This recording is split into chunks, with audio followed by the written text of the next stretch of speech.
I apologize. I think we're ready. You ready? You ready to go? Okay, yes. Ready to call the permit hearing to order? It is 2:04. We have all board members present except for John Elliott. Item number 1, permit hearing on the following operating permit amendment application. 2 existing operating permits for CSWR, Texas Utility Operating Company. Well number 1, BVHU 0302 and BVOP 0134. We have not received any comments on it. Anybody from the public wish to speak on this application? Item number 2, discussion and possible action on the following operating permit amendment application. 2 existing operating permits for CSWR, Texas Utility Operating Company. Well number 1, BVHU 0302 and BVOP 0134. These 2 wells, there's one well, excuse me, with 2 operating permits, got a historic use permit, and then they came in and got an operating permit for additional water back in, gee whiz, it would have been 2006 or 7. Anyway, so they're not asking for any additional water. They're having to re-drill the well, and they're only going to move it less than 30 feet from where it's located. So they can do that by rule. They can re-drill the well as long as they stay within 30 feet. But they want to equip it and with a higher speed pump, but not after any additional water. They just want to up it from 60 gallons a minute to 115 gallons a minute. So no effect on total water that's produced, just can produce it more quickly at any given time. So it's administratively complete. Anybody have any questions on it? If not, So yes. equipping it with a different pump doesn't impact its historical use permit or anything. It does not. We can, that's why you bring it here for y'all, you can amend that part. And we've done it several times as far as increasing a rate, but it doesn't affect anything else. If you had come in and asked for more water on top of this, then it absolutely would then affect it, because now it has to be seen as a completely new permit. And so how much of the water does he have that's historic use and how much is it under operating permit? Okay. 1 second.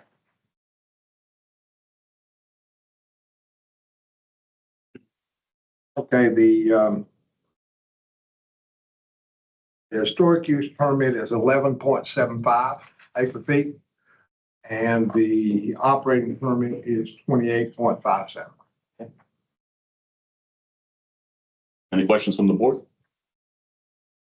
And did you approve the permit, the amendment to these 2 permits as presented? Entertain a motion? Move we approve the amended permits. I'll second. I have a motion and a second. All in favor say aye. Aye. Any opposed? Motion carries. Going to agenda item 3 now. The adjourn the permit hearing, and we're going now to the public rules hearing.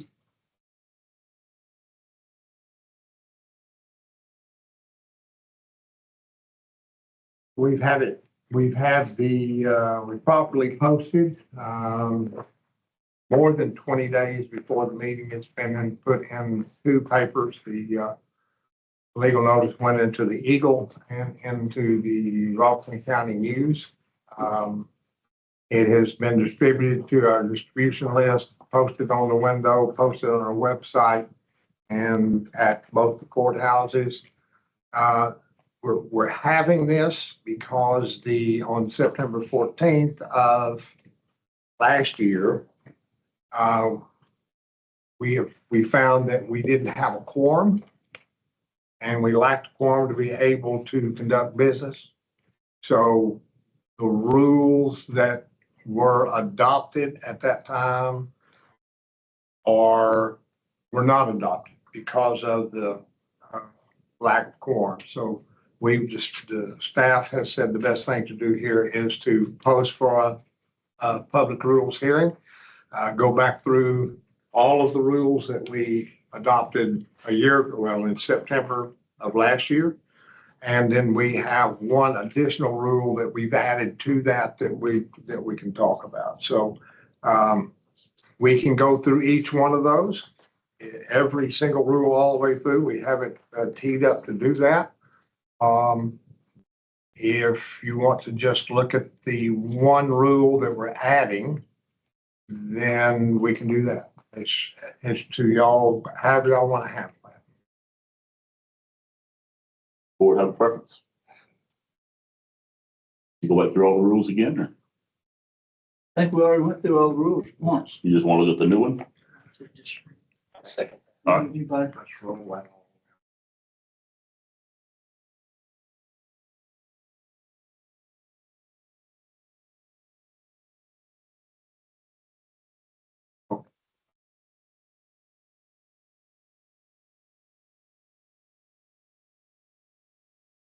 All right, so to give some background,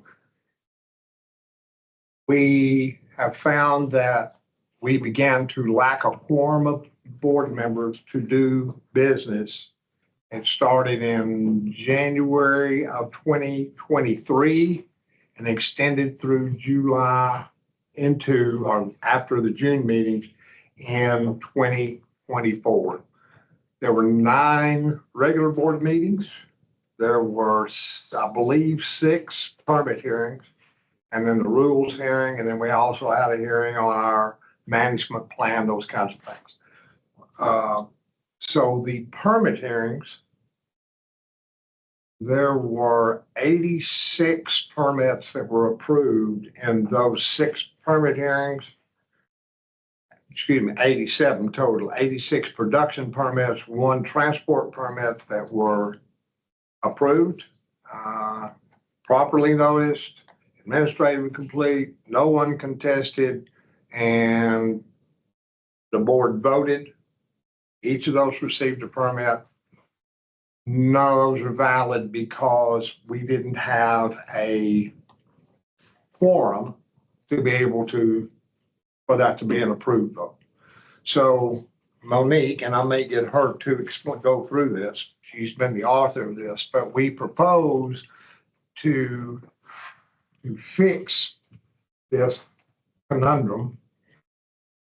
Everybody give me a point for conundrum.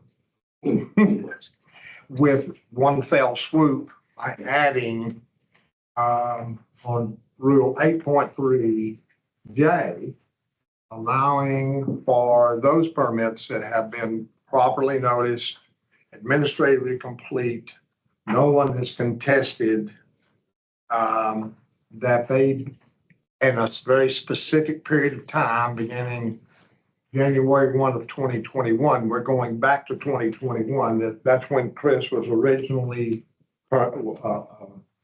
appointed, did not become ineligible until January 1st or so of 2023. So we just, and then with Jeff and with John Elliott, they were never eligible at the time. They weren't eligible at the time of their appointment to be appointed because they already had positions that were with political subdivision, meaning the appraisal district board and the appraisal review board. So we just, with all caution, we said, let's get the entire time. There was nothing wrong. We had quorums for those that whole 2021, 2022. We just wanted to cover the whole period. So the general manager, by this rule, will be able to go back and issue these permits. Anything that was considered January 1, 2021 through July 1 of 2024, no more, no less. Those permits can be reissued, reapproved, and moved forward. That's the basis of the rule. Absolutely. And there's no magic to that 2021 number. You explained it. No, Absolutely. I just had to pick a bookend. Right. And so that seemed the conservative bookend, basically on his We terms. certainly do not want to extend it past that date. We don't want to do it before that date. We just want to pick up the period of time when we simply did not know. That's what. Right, and then by to do the July 1st, it allowed no gamesmanship. That's correct. That's when we discovered that no one can, after that, can be granted by the GM. So technically, those permits don't exist. That's correct. And what happens if we don't approve this part of the rule? I'll defer. Well, do you want to make any comments? You make a different argument that they do exist. Yeah, go ahead. So there is a legal doctrine called the de facto officer doctrine, under which when, despite the invalidity of an appointment in circumstances where the public officer was not eligible, the de facto doctrine validates acts of persons exercising in their official duties in good faith, although they did not properly hold office as a matter of law.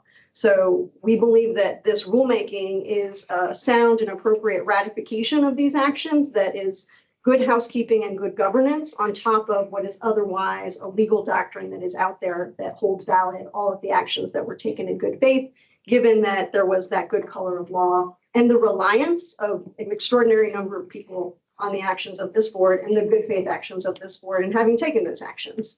So there is a legal principle. We do support this rulemaking as a sound and rational and appropriate ratification that creates a clearer record, but there is a background principle of law that validates the integrity of this board's actions as you intended them to be when they were taken.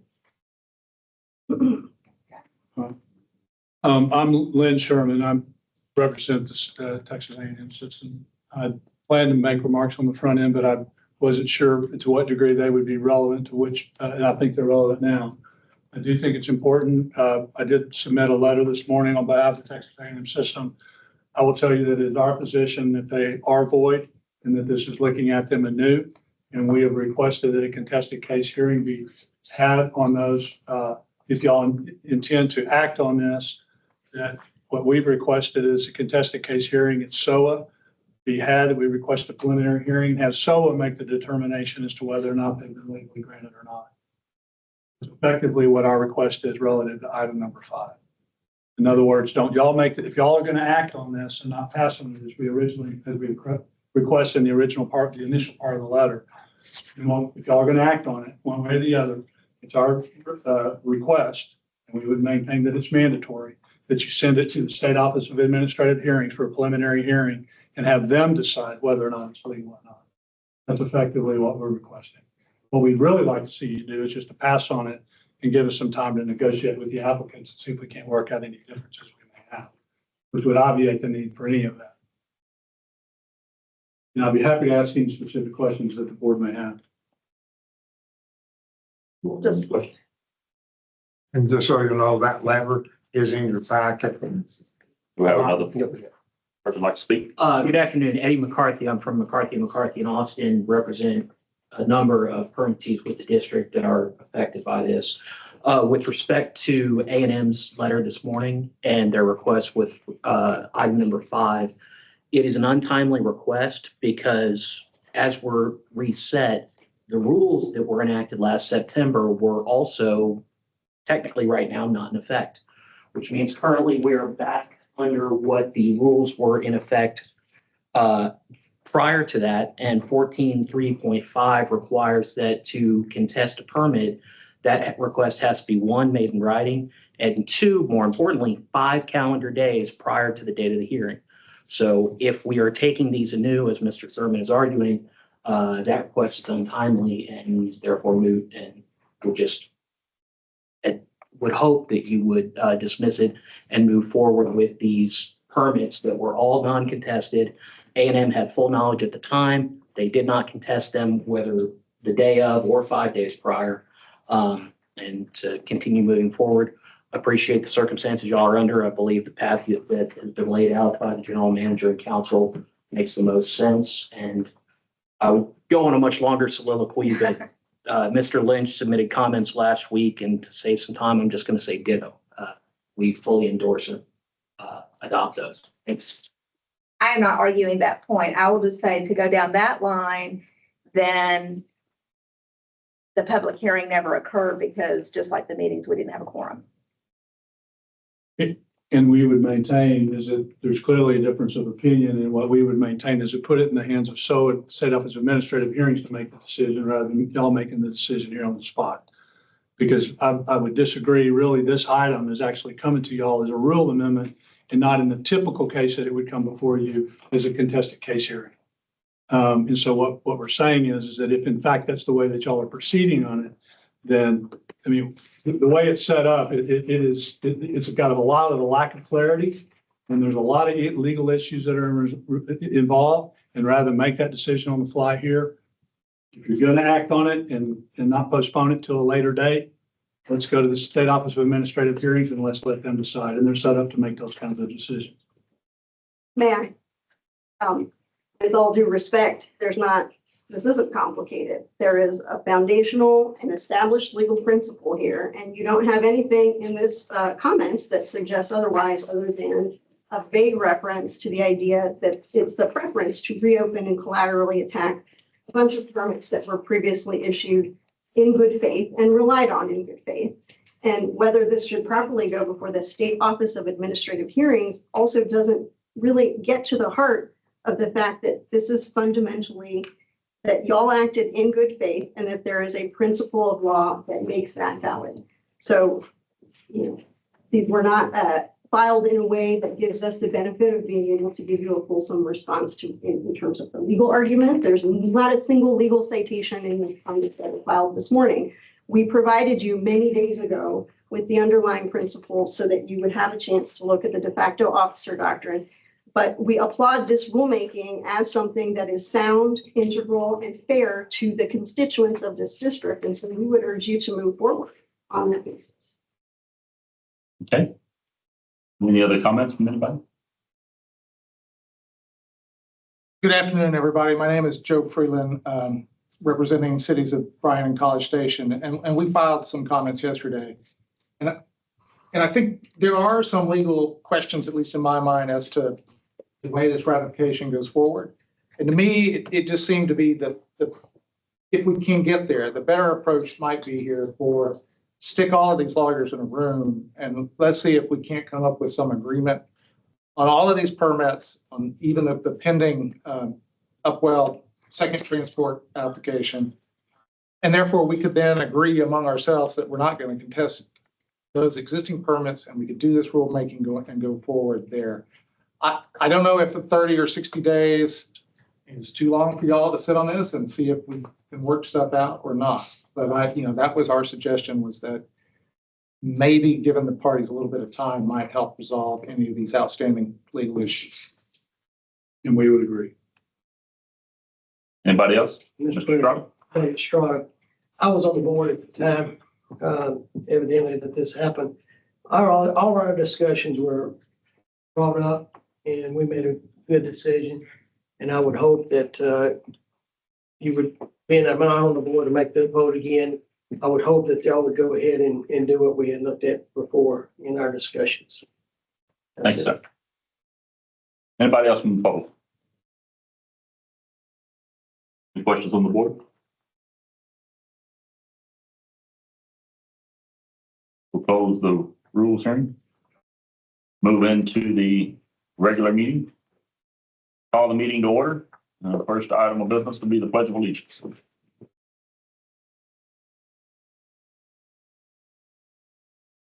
Pledge allegiance to the flag of the United States of America and to the republic for which it stands, one nation under God, indivisible, with liberty and justice for all.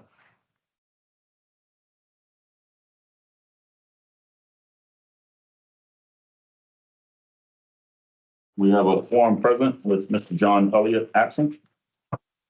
Do the public comments on non-agenda items. We have received none. Public comment on agenda items. I have some requests to speak here. You'd like to speak now or when we get to the item? Whatever's best for you. Might want to do it now before we get into executive session and come out for the item, so. I like it. I feel like I'm a person here who brought a knife to the gunfight, but thank you for listening anyway. Good afternoon. My name is Mark Holscher. As you're aware, my family through Kula de Brazos LLC holds operating permits issued by this board back in September 2023. Like several other landowners, we have pending transport permits in conjunction with UW Brazos Valley Farms. This is listed on your published agenda for action as item number 6. It's my third time in front of the board.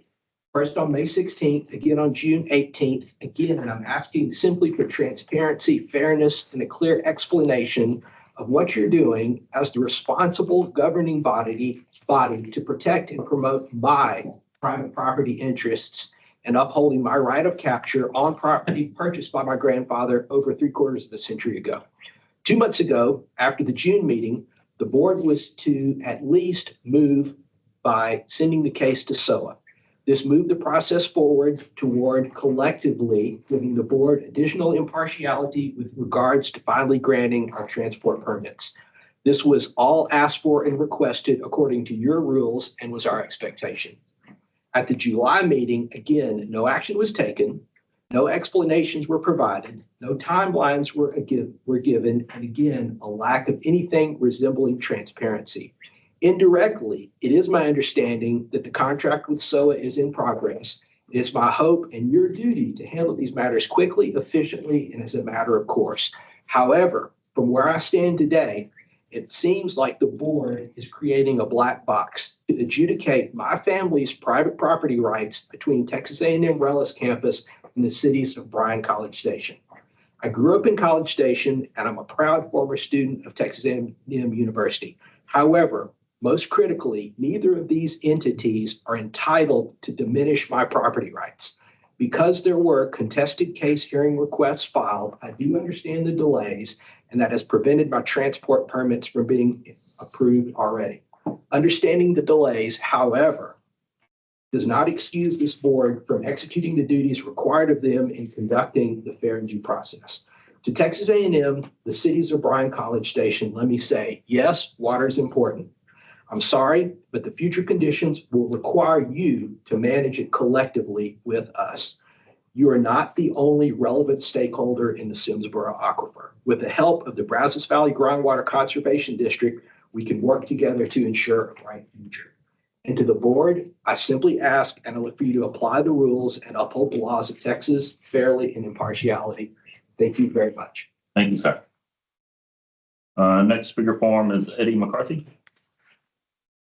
Hello again. I got most of what I was going to comment out just a minute ago.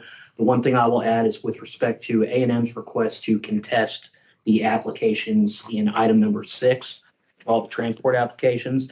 I believe that request is moot because they've already done that. We did that at the school a couple months ago. It's already being referred to SOA. I don't really think there's anything for you to take up there and would ask that you just move on without it. Beyond that, happy to answer any questions about any of my earlier comments as well, but that's all I've got. Thank you. Next speaker is Paulina Williams. And I won't repeat it other than to say we really did appreciate the thoughtfulness that went into the proposed rulemaking, and we would urge you to move forward with that. As to item 6, just briefly, we are very committed and engaged and enthusiastic and optimistic about engaging with the hearing requesters. But it doesn't change that the fairness that's needed in terms of process, because it is a slow and time-consuming process to get from here to SOA and through a process. It won't diminish our opportunity to have really significant and meaningful engagement with the hearing requesters, which we absolutely intend to do.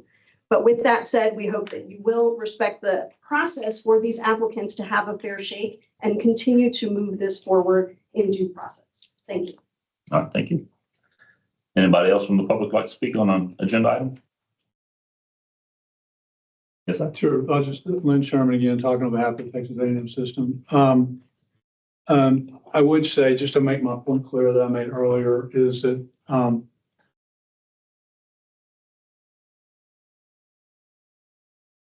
the way in terms of item number 6, they're correct. I mean, we did protest them before, but there's somewhat of an overlap between the relationship between those and item number 5. And in relative to item number 5, the way that's come to you, the rules is it is different than a regular contested case hearing.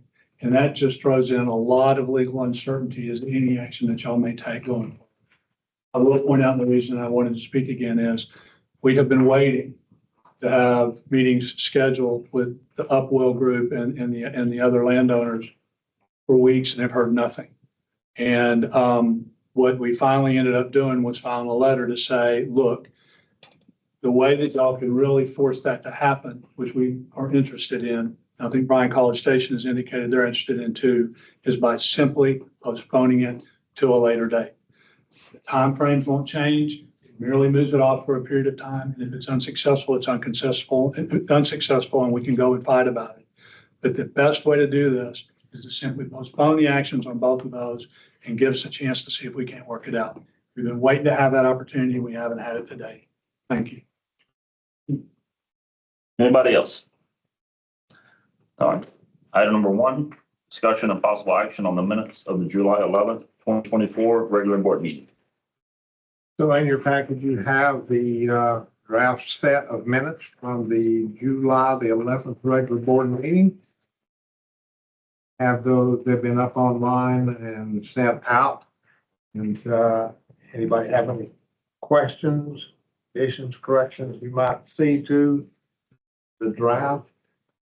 If not, I'd ask that you approve them as presented.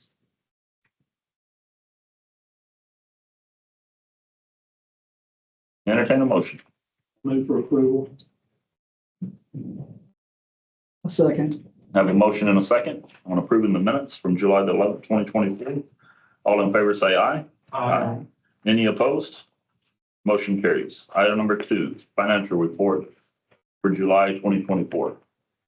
Deposits for the month, $68,316.08.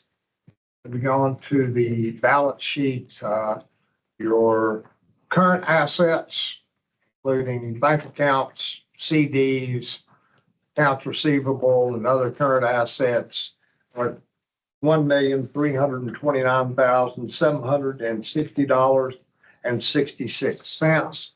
Fixed assets added to that give you total assets of $1,691,311 even. Moving over to liabilities and equity, your total equity is, the liabilities are $91,125.03. You see the equity there, and it does balance out at the 1.691 real level. On to the budget expenditures.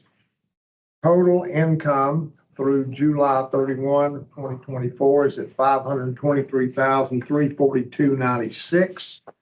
Our total expenses to date are showing at $615,327.55, showing that we've used 71% of the budget.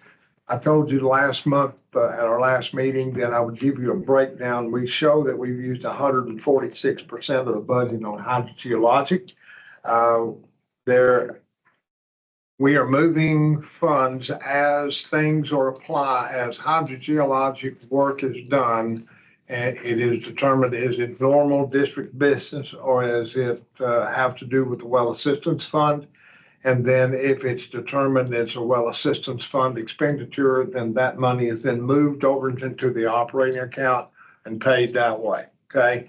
And in doing that, it is now blending the well assistance fund work into our budget, okay? So that's why it's showing up as it is.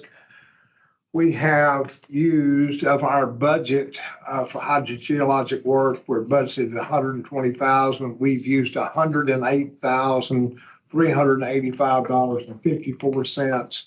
The balance of that, which is what we show here has been spent, is $67,479.72, which has been applied and moved from the well assistance over into to cover those expenses. Everybody clear on that? Okay. All right, next page is our collateralization report. our CDs are at an average of 124.72 days on weighted average maturity. The, next page. So the percent of portfolio of each of the account of each level. So we've got the CDs are 68% of the portfolio, and 32% of that is in cash and in two bank accounts. And currently, our collateralization levels at Prosperity Bank is 123%, and South Star Bank's at 370%. Two more pages. Next page. Go ahead. Here's our total expenses for the month by check, $58,892.38. That's operating account, and one more. And then we have, this is the Well Assistance Fund that had we had 3 transfers. 2 were for John's payroll, which is right now is completely on well mitigation type activities. And then the other was to AGS, Advanced Groundwater, for $55,5160. Do you have any questions on the financial report? Not, I'd ask that you approve the financial report as presented. Any questions from the board on the financial report? If not, entertain a motion. Make a motion, we approve the financial report. Second. I have a motion and a second to approve the financial report. All in favor, say aye. Aye. Any opposed? Motion carries. Item number 3, executive session. Texas Government Code 551.071 to receive attorney-client privilege information regarding district rule amendments, including but not limited to amendments to district rules as shown here in the agenda. Texas Government Code 551.071 to receive attorney-client privilege information regarding board actions taken during the following regular board meetings that were properly noticed under district rules, but were later determined to lack a quorum. February the 9th, 2023, March the 9th, 2023, June the 8th, 2023, August the 10th, 2023, September the 14th, 2023, October the 12th, 2023, November the 16th, 2023, May the 16th, 2024, and June the 3rd of 2024. Texas Government Code 551.071 to receive attorney-client privilege information regarding pending transport permit applications for groundwater from the Simsboro Aquifer. And Texas Government Code 551.071 to receive attorney-client privilege information regarding 2024 and 2025 transport permit fee structure. At this time, the board will go into executive session. Anybody want to take a chair with them? More than welcome to call one.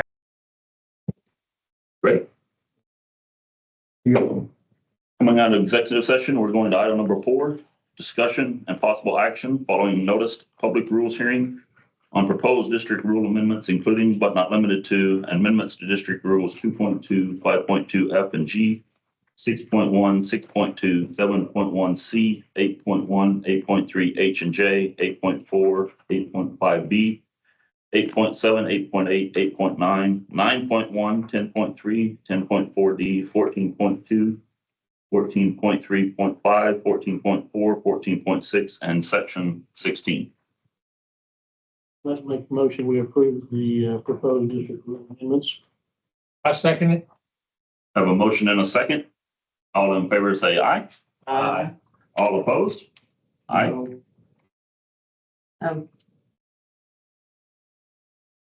You can vote. We need to raise the hands. Yes. Please. All in favor say aye. Raise your hands. Aye. 3. All opposed, raise your hands. 4. Motion fails 4-3. Item number 5, discussion and possible action on the ratification of board actions taken during the following regular board meetings that were properly noticed under the district rules, but were later determined to lack a quorum. February the 9th, 2023, March the 9th, 2023, June the 8th, 2023, August the 10th, 2023, September the 14th, 2023, October the 12th, 2023, November the 16th, 2023, May the 16th, 2024, and June the 3rd, 2024. The listed past agenda items to be voted on are attached to the notice. Entertain a motion. Make a motion, we approve the ratification of the board actions. I'll second. Have a motion and a second. All in favor say aye. Any opposed? Motion carries.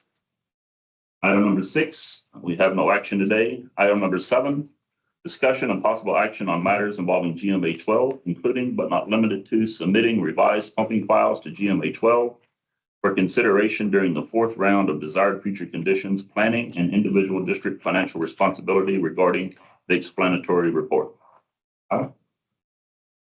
We recently had a GMA 12 meeting. A couple of things that we need to discuss.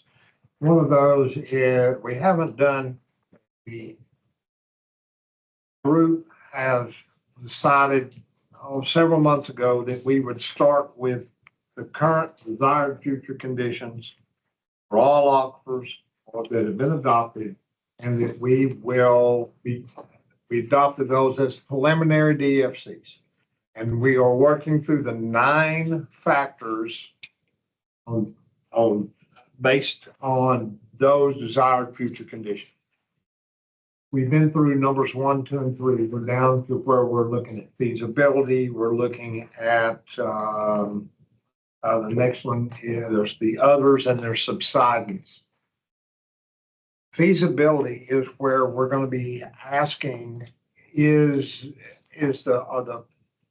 are the pumping files that we're all asking for within what we currently have, are those feasible, and can we everything be what's the word? We can all be happy with everybody's files and they will work when we make the model runs. Does it actually work? Are all districts, does it make sense and is it feasible? This is where we don't have to do anything. We can leave things alone. We can leave the well files alone. We can do nothing. So here we go. And I don't know if the other districts are going to do that, but I suggest in the past, each round that we've been through, that I've been here, we have accounted for all pumping that is currently happening. We've done our best to forecast what pumping is coming without it being some crazy number. Just what do we think is going to happen? It's the best crystal ball we have. And in this case, we've got some changes. We don't have all of the proposed. We've already got a transport permit that was originally issued. It's 50,000 acre feet. Did we account in the S19 of last time? Did we account for all of that 50,000? We did not. We had 36 some number. Okay, so there's some well-filed adjustments that we need to make in order to have consistency with what we've done in the past. I held everybody's feet to the fire last time and said, you need to be consistent with what you're doing. You need to be transparent. You need to let everyone know, and you need to be accounting for actual pumping. We had districts that weren't even accounting for actual pumping. Okay. I think that's very, very important. So what I've done, I've asked Chris, I asked him to make the run to do exactly that, to account for the things I've just described. I want to show you what they saw when they modeled it. And this is something that I've been promising the other members of GMA 12. We're going to be bringing this for your consideration. And I want your blessing on that we need to do that. If you don't want to do that, fine. We'll say, no, don't go do that. But at least give that to them and give them an opportunity to to digest it and make some decision on whether or not this would be something they would want to consider. So, Chris, if you'll work through this quickly, I'd appreciate it. Or, give a remote control. Here she comes, right here. Good afternoon, Chris Strebeck with Advanced Groundwater Solutions. I got an updated run here. Assumptions for this run, we started with the S19G3 well file as the base run file that was used in the transport permit simulations. This updated pumping to that file includes the Upwell Georgetown ramp up, and this is based on the letter that was provided on dated June 17th, 2024. There's no curtailments implemented, and the results are considered draft at this time. So here's a comparison of the pumping scenarios. You can see the black line is S19. The red line is S19G3. And the blue pumping curve here has S19G3 plus the UG50K. And that was implemented in stages starting in 29. The letter kind of outlined increases in pumping in like 5-year blocks. And once that pumping hit 50,000 acre feet, that was held steady from that point to the end of the model run in 2070. A little bit on the distribution of that pumping. The first, up until 50K, that pumping was held continuous at the Brazos Valley Upwell Farm wells. And then once you hit 50K, that was distributed between the other wells in the area that are on the transport permits. Just so you know, S19 is the run that, the base run that is to develop our desired future conditions, okay? That's the current well files that have been run to determine our DFCs that we now are adopted and working on. G3, not S19 G3 is 3% growth, correct? That's based on the state water line. Yes. And then the last one was the S19 G3 plus this ramp up of water to what we're saying on the Georgetown letter, okay? Go ahead. I'm Yeah, sorry. and S19G3, it contains all the items that Alan had discussed previously. One thing that it does not have is updated pumping from 2018 to 2023. That we could put, get updated, put real world data in there, but that's not in there at this time. Right. Don't think that will make a large amount of difference, but it'll make a little bit of difference. And here's the results here, kind of showing, drawdown with time between 2000 and 2070 in the Simsboro Aquifer. You see, S19, that's 262 feet at 2070. Then you got the S19 G3, which is 278 feet at 2070. It hits 262, which is the current Simsboro DFC, at 2064. And when you look at S19 G3 plus the UG50K, that's 341 at 2070, with the amount of 262 being crossed in the year 2048. So go ahead. Yeah, and that's. So this is exactly what I would like to provide to GMA 12. It's done during the feasibility, and then they determine whether this is something they want to even consider as a moving their DFCs. They need that opportunity. We all need that opportunity over there to say yes, no, or, get out of here, don't come back, So I need y'all's thoughts. And Can you look back to the previous slide? So the SG3, is it saying it's using less water over time? That one has a built-in adjustment for some pumping on the old Skiles agricultural wells. Based on the current data that was available, we adjusted that down to 5,000 acre feet per year, and that was split between those 12 agricultural wells starting in 2011. So you're seeing that difference between the black and the red line there because of that. And then you also see the S19G3 kind of increasing, as you get further out, and that's because of the historical or the projected growth for the municipalities. Yeah. Can you go to the slide that we were just on?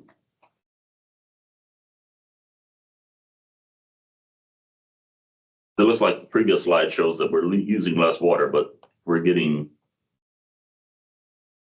a lower DFC with those numbers. Yes, and part of that could be because of the distribution and where that's occurring.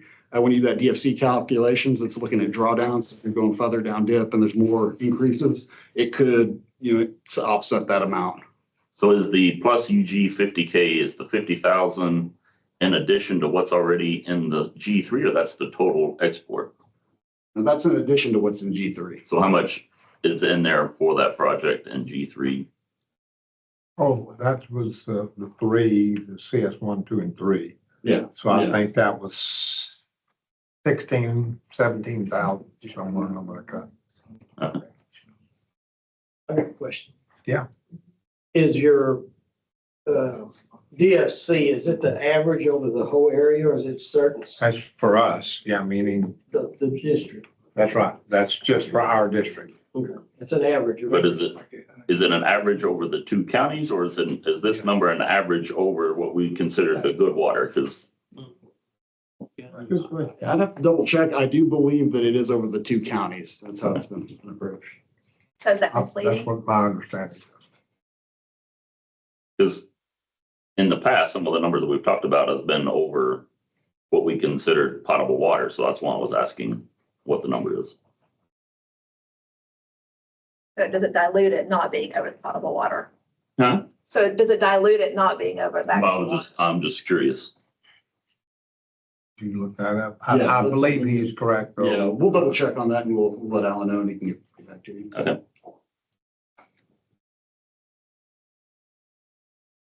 I'm asking, do we want to adjust our well files?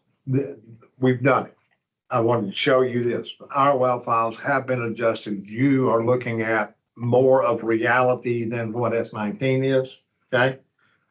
This is more of what is forecast to happen based on things that we know and are expecting to happen. Do you want the other districts to know this and to consider that in their planning round for DFC planning? Now, in our previous conversations, you kind of indicated that there are two districts that aren't going to want us to lower the DFC at all. There are a couple of districts, one has absolutely stated that. The other has said, well, we just don't have any pension for that, but when asked about, are you going to update your files? Well, we might. I don't get any definitive answers. So I believe I'll stand by what I said before is there's two districts that are going to be hard sells to do anything different than stay exactly where they are. Is either one of those districts a district that's not willing to put what they're actually pumping in currently into the model?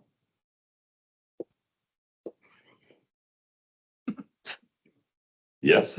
But it just seems for all the districts to work together that every district would agree that whatever is planned to be pumped or is pumping needs to go into the model so we know overall what the effect's going to be.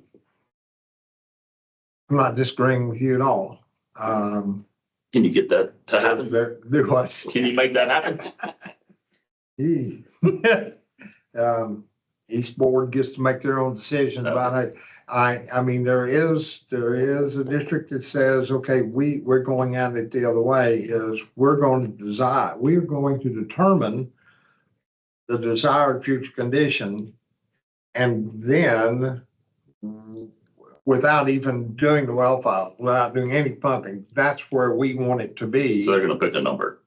They say they have done that in the very first round, that they picked a number. But it was before the first round, excuse me. It was when there was no such thing as a desired future condition. They picked a number and said, this is what we want it to look like. And then when we began the desired future conditions and the planning rounds, then it was, what I'm hearing is they felt forced into, okay, we need to go back and basically follow everybody's leads. And nobody really knew what was going on, and they reversed engineered things. Okay. I'll use that term, but not that that's the case. So they have said, we're going to look at what the level of the aquifer is, And we're gonna work to that. And it doesn't matter what's happening over as far as the actual pumping or otherwise. We're not gonna let that determine where we're gonna end up with our DFC. We're not gonna build files and then go run the model and it's that number. And yes, we want that. That's, I don't know if that answers anything or not. Well, what keeps us from getting their permits that they've issued and putting it in the model and running it ourselves? Was that the question? I'm sorry. Yeah, so what keeps us from getting the other districts' permits that they've issued or what they're actually pumping, putting it into the model and running it ourselves? We absolutely can do that. We absolutely can do that. And on the 341, if we picked that number and said, yeah, go forward with that, how incompatible is that going to be with Post Oak Savannah that's right next to us? Well, they put it in, it's going to lower their numbers. I don't know what that's gonna look like, but it's certainly gonna lower their numbers. And it will lower Lost Pines numbers. Not as much, because there's some faulting Right. over there that's gonna stop some of that. So, and don't let me speak out of turn here. I mean, you might be a good answer for you to answer. Yeah, no, that's a good assumption. They're good, without knowing the actual effects, but that's definitely good. I just am encouraging them, and I did at the last DFC planning meeting. We're gonna put in and we're gonna present you here's the reality. Here's what it looks like. Here's what's going to happen. And then I've encouraged all of them to do the same. I think we need to see what is really happening on the ground. I don't know that we'll get that. Okay. The other thing, go ahead. I'm sorry. I was just curious if the board had any comments on letting him take this forward and have discussion with him. You all good with that? I got a question. The transfer permit, 50K that's in there at the full permitted amount. Is everything else in there at the full permitted amount?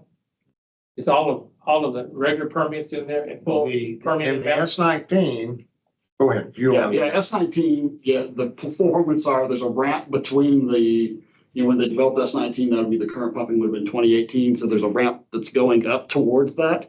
And that's kind of what we're seeing with that UG 50K run, where it kind of ramps up with time and then it holds at 50K. And that's kind of a similar approach to what we did when we updated the municipal demand. We looked at the permits and the water demand and then kind of adjusted the ramp based on those two values there. So it's considered. So a portion of it is based on actual use and a portion of it is based on permitted, right? Correct. Okay. The best that we can forecast. That's the S19? You were talking about S19? S19 is what has set our DFCs. And what he just described was S19. Yeah, correct. And then it's not all. Ramps up. It was permitted at the time that we did that model. Yeah, correct. At that point in time, it was everything that was. It was everything that we had Yeah. up until that time. Actual pumping. Plus permits. Total permit. Total We permit. ran the permits to full, said we want to look at it, full permitted amount, go put it in there. And that was before the last 104. They're not in there. But I would assume like for Brian, you had what we were permitting, what we were actually pumping as a starting point, Yes. and then you ramped us up over That is time correct. to our full permitted amount. Absolutely Yeah. correct. Yes, we did. So at the end of the period, everything had turned on and had ramped up to their amount. That makes sense? Yes. Sounds like the board is good with you taking that forward and having discussions with them. Okay. The other thing that I've got is next slide is how there's going to be an explanatory report that we do on when we adopt things. There'll be the explanatory report. And the second round of planning, there was an explanatory report, but we were the ones in the lead on the hydrogeologic work, getting everything together, doing any reports of that nature. Then the third round was done by Post Oak Savannah. They took on the lion's share of the cost, made all that happen, and then made put the explanatory report together. The last round that was done that we're in now, before this one, excuse me, Lost Pines took the lead. Andy Donnelly was their hydrologist. He was the one gathering all the information. All of our hydrologists, we don't have just one consultant that's doing everything. Everybody's using their own consultants. They're all working together. And then there's that one or that one person that's in gathering all that information, compiling it, making sure it's all there. Andy Donnelly was that person. So this round, it actually was coming back to us. I volunteered that we would take that lead. And because Andy is working for AGS now, so he just did the last one. We're going to split, but there's the talk of we need to split the cost of this part of it, okay? The explanatory report. So there were two methods that were discussed on how we would go about doing it. Lost Pines is very much in favor of, there's 5 districts. Everybody pay their 20%, and everybody's got a vote, and if you've got a vote, you got to pay the same as everybody else. That kind of fell flat because you've got 2 districts that don't have near the funds, especially Mid-East Texas. Mid-East Texas and Fayette have been paying what they could, okay? And it's been. As much of the water. Ma'am? And they don't have as much of the water. Absolutely. Can I ask you a question? Yes. What kind of dollar value are we talking about on splitting? I mean, is this a $50,000 deal? Is this a I don't know. $500,000 deal? James is working that cost up. I don't have any idea. I just don't know the number. It's not gonna be some huge number. It'll be less than 100,000, I Okay. think. So we're thinking less than 100. I think so. I just don't know. Maybe I'm speaking out of school. Chris going, yeah. 9,000. So it was either everybody pay their 20% or, and I can tell you that, so Lost Pines said that's the only way they're gonna be satisfied. David Bailey's going, and you're gonna kill my budget because he's only the 180,000 total revenue that he gets in. One man shop, no secretary, no nothing. So the other was get everybody's budgets, meaning how much revenue do you have come in from fees? And then Fayette is a tax base. So they use how much do you get in from taxes? Add all those together, and then whatever percentage you are of that total, that's how much you would pay, okay? And there was a buy-in from the 2 bookends, being Fayette and over here on Mid-East Texas. That was what I've heard before. Yeah, that's reasonable for us. So here's the breakdown, and you can see that Post Oak Savannah then pays 77% of the cost. Now they didn't chime in at all. Okay, during that conversation that we had at GMA 12, they did not say, well, that's any, either way. So is that 8.7 million for them? Is that their budget or is that their revenue? That's how much they collect in fees. Okay. So I'm asking for direction from y'all. That's the only 2 methods that have been proposed at this point. Do you have a different method that makes sense, or either one of these methods? I just would like to, when we go back, say we've bought in with X. I propose that we buy in with, let's do the budget, percentage of the budget, and go forward. I don't have a problem with just me speaking. I don't have a problem with the That's my budget. recommendation. I also don't have a problem with us paying up to a third since we're one of the bigger districts out of the, Which is exactly out of the what we're 5. doing. So I'm somewhere between 7 and 33%.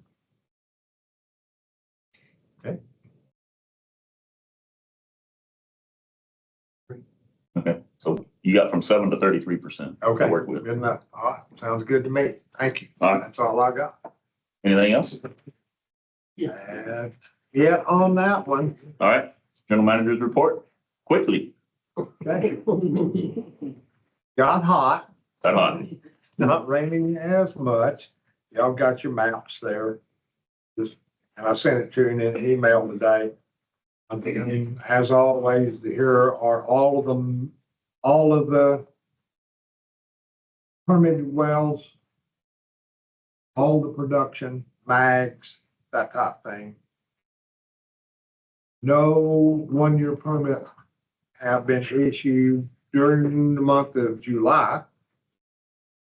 Mitigation, the zone out there, we now have 446 wells that have been actually, plus what John went to today, that have actually been visited, determined to be Semper wells. It says there's an additional 73. There's more than that now since I wrote this report up. We continue to add. It is going, by the end of this, we will probably be up in that 600 range, somewhere in there. Again, a lot of these wells are up there to the north and east of Highway 7. There's going to be so little effect from this that they're on the list and they've got a baseline measurement. Very possibly will not ever be mitigated. So, but it's better to have them on the list and never do anything and let someone deal with this in the long distant future that we've already vetted these out. So we'll continue to vet this out, hoping to be done with this in November. I keep being more rose-colored glasses. It's just a very slow process. So hoping to be done, wrap it up in November. The DFC planning, you can read through this report. I've pretty much given you the two major things. Oh, there will be no groundwater summit. So thank you for your service. Thank you for your service. San Antonio? No. This is the one they were planning for Redskin. GMA 12. And apparently there must not have ever been much buy-in because we were the only ones that actually had somebody said, I'll be on the committee and I'll be on the committee. So that's all been tabled. I don't ever see it coming off the table, but. So is there a reason why we couldn't team up with what Post Oak Savannah does? And just do it in conjunction with that? We ran that up the flagpole and it didn't get much buy. Okay. That could, Okay. that's all I can say to that. And then got the general, let's see, on the general manager report, I do look at the upcoming meetings. Groundwater Summits, the 19th through the 22nd. Got 1, 2, 3, 4. Oh, yeah, John Elliott's not here. So we got 4 board members going, plus some of the staff. Our water field day for Robertson County is on the 24th of September out here at the fairgrounds. We'll have another GMA 12 meeting on the 27th of September. So Brazos County Water Field Day on the 8th of October. And there's a lot of stuff going on with TWCA legislative committees on several water issues. So I've been involved in 3 of those committees, continue to meet with them either virtually or in person. So that's that. And then as always, just continuing to update the management plan on where we are on things. So anybody got any questions? That's all I got. Questions from the board? Item number 9, discussion and possible future agenda items. Anything from the board for future agenda items? Yes, I would request that we put item 4 back on the agenda for September, which is the consideration and adoption of the proposed revision. It's on the agenda. Can you bring that back on the September board meeting, item number 4 from today? And we'll likely have, hopefully we'll have back from SOA interlocal agreements to approve. And if we do, I'll ask it to be an agenda item for approval. we will have the audit Okay. in September. And probably some, reports from, committees and, contracts for contract, RFPs for all of our contractors, that type of thing. So there'll be several items that I'll have on there. Okay. Any other items from the board? Item number 10, we're adjourned. So. Alex,